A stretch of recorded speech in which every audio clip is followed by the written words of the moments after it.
Hello friends of the electrified charging fun and welcome to Speicher Elektrisiert, your channel all around Skoda's e-mobility. My name is Matthias and today we talk about my latest videos, the last two ones, the response of Skoda and about some other news all around the Skoda ENYAQ. So basically this is newsletter number 1 in 2024 all around the ENYAQ, and I've got some answers from you from Skoda, I've got some interesting topics, and of course we will talk to ChatGPT and I will show you the answers I got. So stay tuned and here we go. The first topic on my list is the update of the software 3 or ME3 ENYAQs of the current customers. I did a video about that before Christmas, which got a huge and a very positive response. I'll show you some stats right here, but I also received some criticism, and this is perfectly fine because some of them sounds reasonable and sometimes it occurs because I was maybe not that much precise in what I wanted from Skoda in this video. So let's talk about that again and let's talk about what Skoda's reaction to this video was and what else happened. Well, in this video I'm not talking about turning model year 2024 ENYAQs into model year 2024 ENYAQs by replacing hardware or upgrading them. This is not what I was talking about, because what I exactly said in this video is that technology is evolving and this is even going faster and faster in electromobility. And you have to live with that. New engine, new battery chemistry, well, yes, that's in the new model year 2024, and that is fine. And it will never come to the older ENYAQs. But it's different when we talk about software, because you can develop and improve software over its lifespan without changing the car, buying a new car, or replacing the hardware.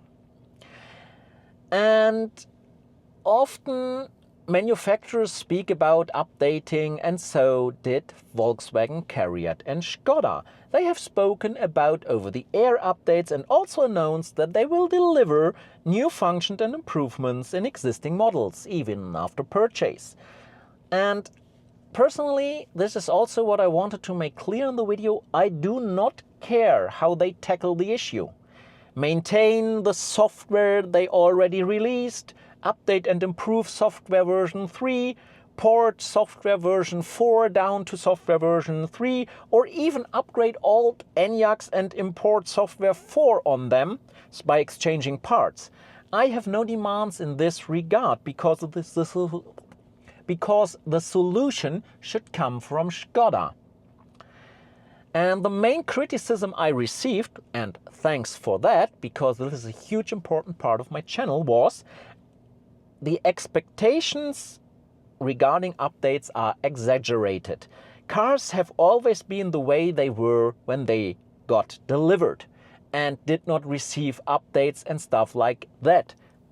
And even smartphones and smart TVs and Xbox, PlayStation and whatsoever your computer only gets updates for a few years.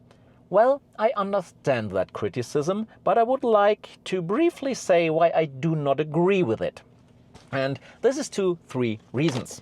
First one, it's about the promises and the statements from the manufacturer, because this is exactly where the expectations came from. Because before, we really had such cars with no updates. And expectations don't fall from the sky into your mind. They got woken up by the manufacturer, by Volkswagen, by CARIAD, by Skoda. And that's why I made the video.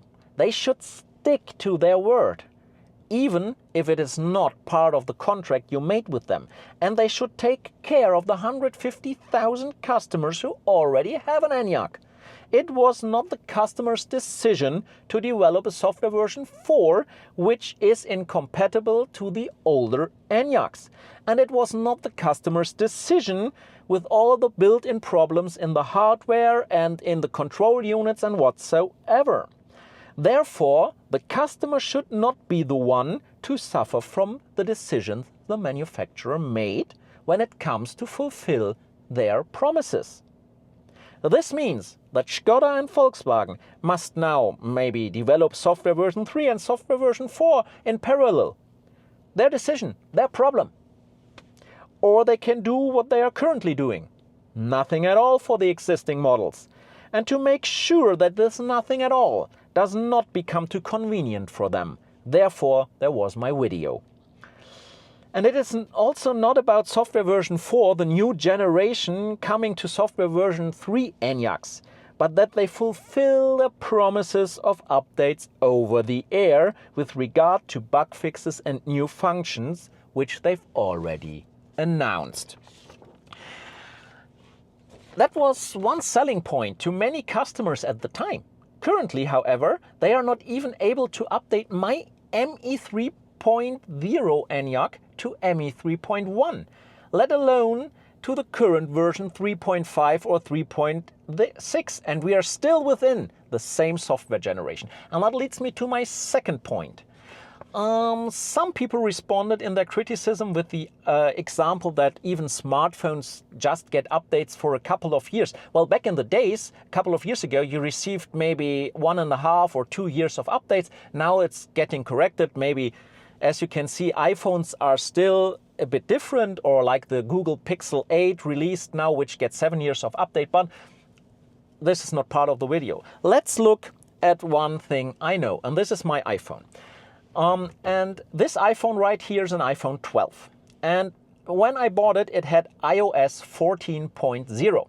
Now it has iOS 17.2.3, I don't know exactly, some 17.x, since it came on the market. And also there's an iPhone 15 now available, 3 generations of hardware further. And this is not the end. The iPhone 11, the iPhone X also got iOS 17. But since an electric car has a much longer life cycle, it would be all the more important to attach importance to the updatability of the software. The ENYAQ, on the other hand, is currently not updatable at all. And based on my iOS example, it would be something like this. Imagine I've bought this iPhone 12 with iOS 14.0 and Apple told me, I'm sorry, but we can't update your iPhone to 14.1 because this is exactly ME 3.0 to ME 3.1. Would you accept that in the year 2024?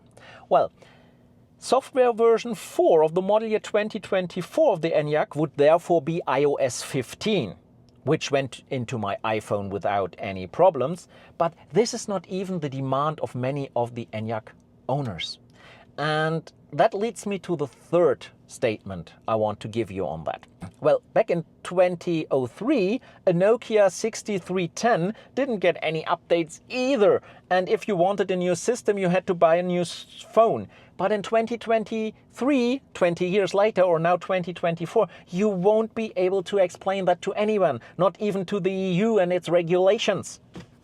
Yes, a car is not a smartphone. That's exactly why. That's exactly why I ask for updates, because a car is significantly more expensive and should therefore be designed to be updatable. Also in the interest of customer loyalty, as the interchangeability of these electric vehicles is becoming even greater. We need to get rid of the idea that cars are different when it comes to software.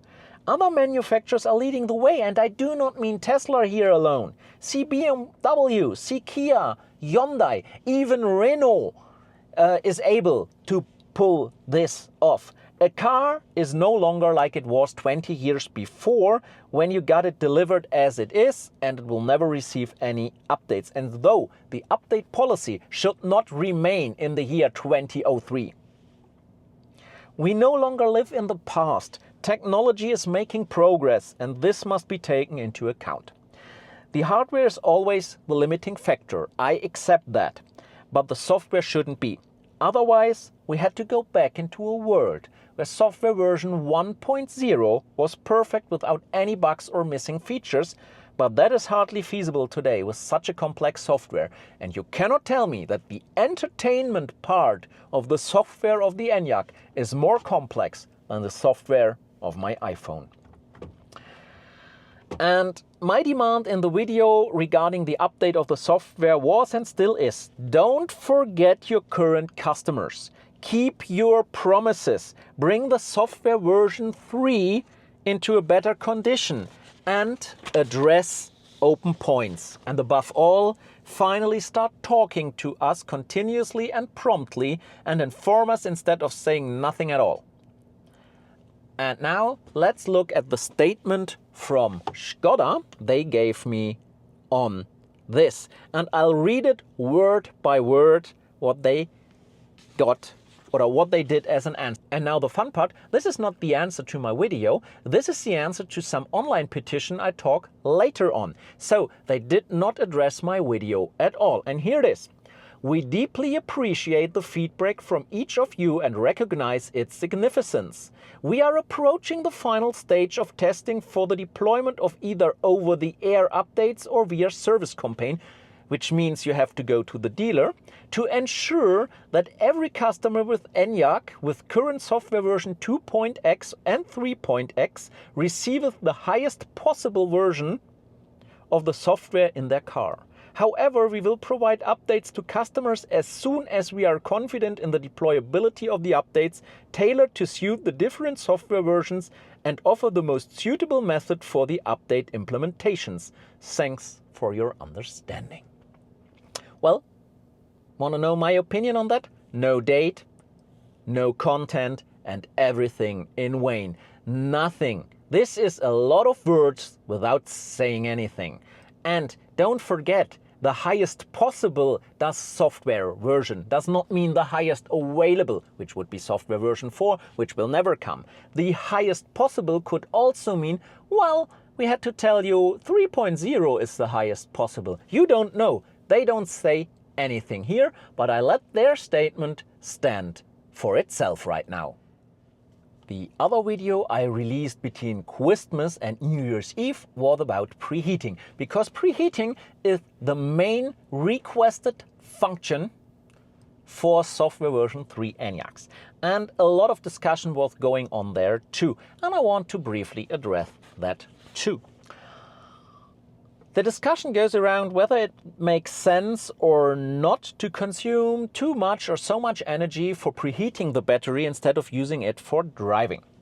And of course it depends on the design of the cooling and heating system. How efficient can it work?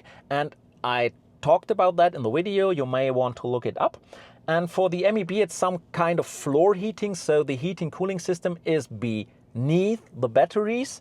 And there are other systems available, and the efficiency of this is decisive. But there are enough tests and calculations on this, and the first real-world examples of model year 2024 ENYAQs are out there too, and it shows it's not that much of an energy. But let's talk about what's going on here, because we are dealing here with an external heat transfer from some liquid, from the cooling and heating system, to a solid material of the battery. So do not compare it with the energy it takes to heat the battery from within with its internal resistance. So putting current on or taking current from the battery. The Fraunhofer Institute, the ISE and the ICT once stated in a question to the German Bundestag, link down in the description, yes, even politics discussed that in Germany, that a lithium-ion battery can be equated roughly with aluminum in its specific heat capacity. So we have about 900 joules per kilogram of energy we need for 1 Kelvin. Why Kelvin and not degrees Celsius? Because the difference in temperature is measured in Kelvin. And so with our ENYAQ with a 350 to 490 kilogram battery, we would have to bring it maybe from 0 to 20 degrees. It would be something like this. 350 to 490 multiplied with 900 joule multiplied with 20 Kelvin leads to 6.3 to 8.8 million joule. And if you convert this to kilowatt hours, you are 1.75 to 2.5 kilowatt hours, because 1 watt hour is 3,600 watt seconds, and this is 3,600 joule. In most cases, the temperature difference will be much smaller, so we are not talking about a lot of energy here. And in addition, models with a heat pump can also use the heat pump to heat the battery, to preheat the battery, and not just the electric heater. However, it should also be noted that the equation with aluminium is only an approximation. And also you should consider in mind that in winter the cooling airstream from driving may require additional heating power to compensate. But all technical stuff aside, in the end I think it's quite simple. If you want to, you should be able to preheat. If you don't want to, you should be able to do not preheat. The option to do or not to do so should be given to you by the vehicle. That's it. And this brings me to the key point why I still support the demand for preheating, even as retrofit for the software version 3 ENYAQ. And the main reason is, consider it like this. Volkswagen and CARIAD and Skoda did a huge disservice to electromobility by not bringing in preheating. Why do I think this? Right from the start, all electric car manufacturers struggled with the range to the average normal car driver. And I don't mean those drivers who got a diesel driving over 900 kilometers. Range anxiety, or German Reichweitenangst, was always the problem, even alone with the WLTP value. And they struggled also with the recharging and the duration of the recharging in comparison to refueling. People compared the time to charge a car with refuel at the gas station. And it does not matter how that translates into reality. It's all about what's inside the head of the average car driver and not the EV enthusiast. And those values weren't great, because people had in mind 900 kilometers with a diesel car and recharging in 5 minutes compared to, let's say, 400 kilometers and 30 minutes or 35 minutes. And then winter came and the range dropped even further, up to 50%, depending on country, temperature, driving style. Well, look at my screen. 80% of a charge and 243 kilometers of real-world range. And I'm driving in Switzerland. I do not drive 160 in Germany. And then you couldn't recharge quickly. And from 35 minutes, you might go up to 50 minutes. And there we've got the problem. Range in winter at an average charging level of 80%, which is the recommended charge level of most manufacturers, is less than 250 kilometers. And if I want to recharge up to 80%, so about 200 kilometers of range, because I don't drive the car to zero, I have to stand for 50 minutes. That's what's inside the head. That's what they think about. So less than 250 kilometers of range in winter time, and recharging it up to there needs up to 50 minutes. And therefore here in Switzerland, I should pay 60 to 75,000 Swiss francs. That's what's in the mind of the people. And that's why it was a huge disservice not to bring preheating. So let's move over to the statement of Skoda for it, because this is a short one. There is none. I did not got an answer on this topic, so we do not have any new information. I can't tell you if it will ever come, when it will come, or what it will be. Well, last year there was a lot of talk all around the Smart Apps bundle, which was released in the in-car shop, and it consists of 2 apps, the calendar app and the traffication app. And you maybe saw my video. I was not able to get those apps to work, but I received a lot of feedback that for a lot of people the apps worked. And after there were more and more problems with these apps, at least Skoda here in Switzerland did an improvement, and they gave all buyers 6 months for free use.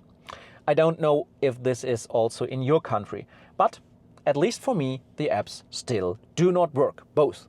Both are not functional. Nobody can get them to work. Even the experts from Skoda themselves, when I was in Zell am See recording the video of the model year 2024, they were in my car. They tried to fix them, were not able to do so.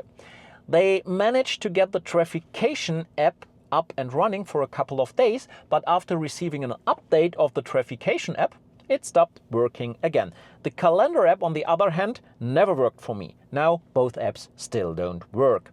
And yeah, that's funny because now I've got even 6 months more of non-working apps. But to be honest, I'm too tired to keep chasing after this. The 5 Swiss francs I've paid for that are not worth my nerves and my time to continue here. I've written off the apps, and also that someone at Skoda will still manage to get them running. And I do not want to go to the dealer for something like that. That suits me, especially as I'm probably an isolated case here, and for most of you these apps work perfectly fine. And to be honest, since even the favorites down in the favorites bar of all those web apps do not work, at least everything around the apps for me is coherent. Earlier in this video I talked about an online petition, and let's have a look at this.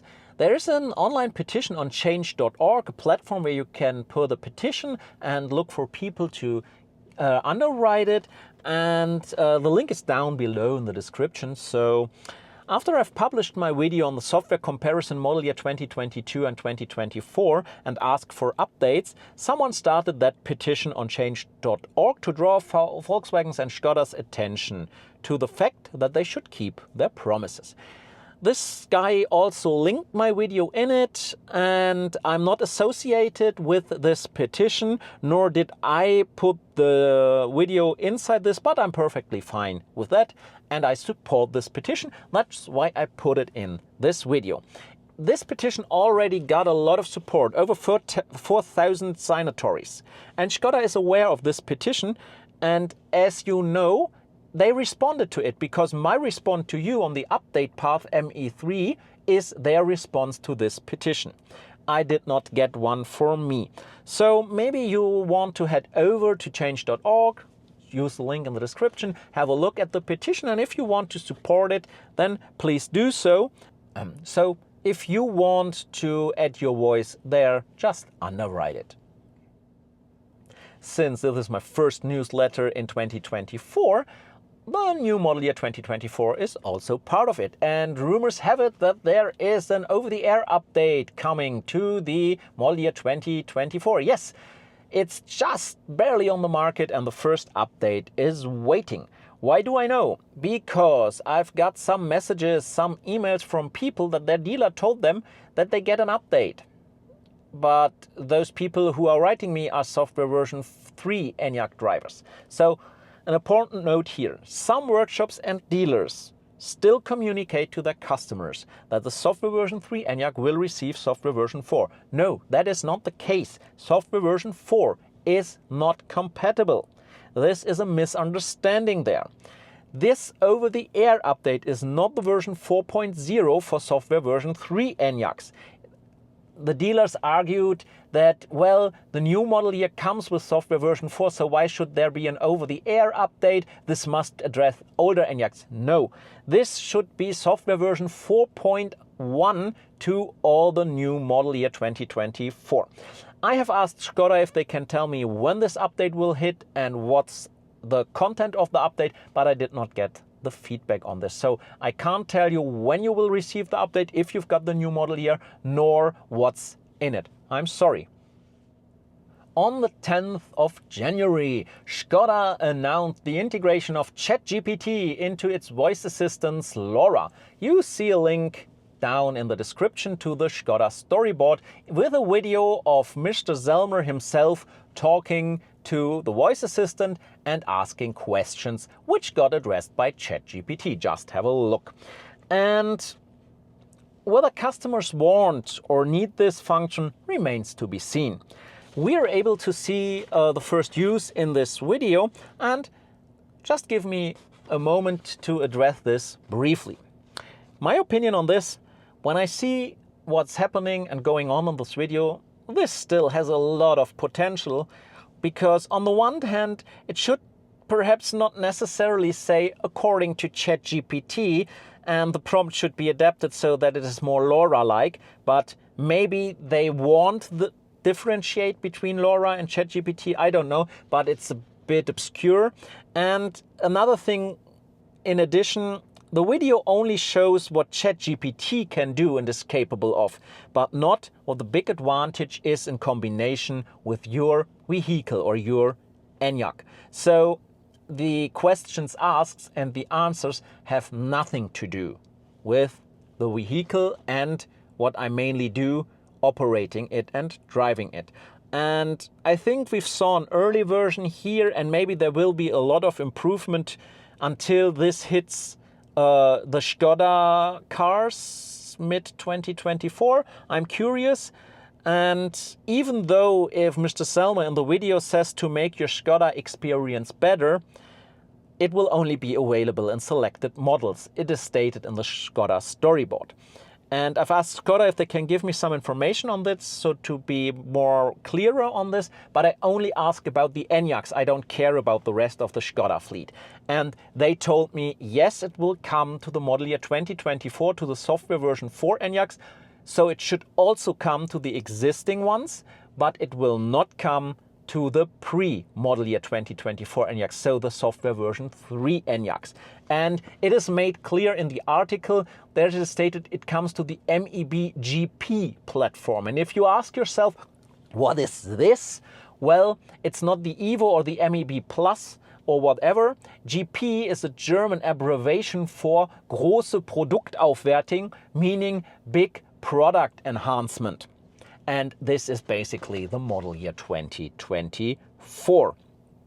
So, as an existing customer with a software version 3 ENYAQ, you are out of luck. And again, I don't understand that, because ChatGPT or the evaluation of my request to the voice assistant will certainly not run on the car's hardware, but will be pushed towards the servers of Volkswagen Skoda Cariad and will be evaluated and answered there. So why can't this be brought into any software version 3 ENYAQ as a feature? It has nothing to do with the hardware, at least in my opinion. And the more I think about it, the clearer the answer for me. And it is an answer I also got a lot of in the comments on my videos. Because Skoda simply do not want to invest in software version 3 anymore. Because they don't care about the customers, or maybe because of a lot of other reasons. And if we are talking ChatGPT, why don't we talk with ChatGPT about this? Shall we? Because I did it. You find the protocols also down in the description. And I asked ChatGPT, can you tell me why companies put new software features only in new products, even if the old hardware is capable of running them? The answer is so great. I love ChatGPT. It's such a funny playground. Companies often release new software features exclusively into new products to drive sales, maximize profits, create product differentiation, ensure optimal hardware and software integration, encourage regular upgrades, and efficiently allocate resources. You could not put it into better words than ChatGPT does. But I didn't stop to talk here. I ask another question. So, that's fine for me, but what do you think how customers react to this strategy if they already paid a lot of money for the older product? And the answer couldn't be better than this from ChatGPT. Customers' reactions to exclusive software features in new electric car models vary. While some may feel frustrated or disappointed, loyal customers may understand the business strategy and view it as a motivation to upgrade. Do you already feel motivated to put so much money in an upgrade? Well, that was not the answer of ChatGPT. I put that sentence in. Let's continue. Some customers may have certain expectations regarding software updates and support for their products, especially if they paid a premium for the brand. In cases where customers feel strongly about receiving updates for older products, they may express their dissatisfaction through forums, reviews, or social media. So, welcome to my show. If competing electric car manufacturers often offer regular updates and new features for all the models, customers might be more inclined to switch brands. Well, you could not put it in better words than Laura did here. What will happen if this software policy will continue? And I have nothing more to add, except maybe you want to play around with ChatGPT yourself, because if you've got a new model year 2024 ENYAQ, you might be interested in what you can do. But let's go again to what we saw in the video. Asking about spaghetti carbonara or the knees of a penguin, I don't see the use case here, because I see it rather different. You should not be able to talk with your car about stuff like this when you should concentrate on driving. This has nothing to do with it. What I am missing is what benefit is in for me when I have this integration while driving. So where is the big plus? Well, unfortunately, even though this is a newsletter, there's not much new information from Volkswagen, Skoda or CARIAD in it. I'm sorry for that, but I did not receive any more feedback. And, which is also very obvious, they did not answer to any of my videos, although those were my two most successful videos regarding the time they are online. So, well, I don't know why they do not respond to me. Maybe they are not interested anymore, or maybe they are a bit upset of my videos. I don't know. So let's put it in other words. Communication when it comes to Skoda still has a lot of potential. And again, let's let ChatGPT have the last word here and do the talking. Link to the chat is also again in the description. And what it told me to this was: transparent communication about product lifecycle and software update policies can help manage customer expectations and mitigate potential negative reactions. Again, you cannot put it in better words than ChatGPT why communication is key. And although I did not provide any more news to you in this video, I hope you liked it and you give it a thumbs up. And if you are not subscribed to the channel, I would be really happy if you do so, so you do not miss out any new content. And also a huge thanks to all of those who donated a small amount or even a bigger amount of money to me via YouTube thanks, or what I prefer, via PayPal, because less fees, because YouTube keeps its fair share of the money. So thanks for this, for supporting me. And I hope I see you in the next video. And until then, stay full of energy.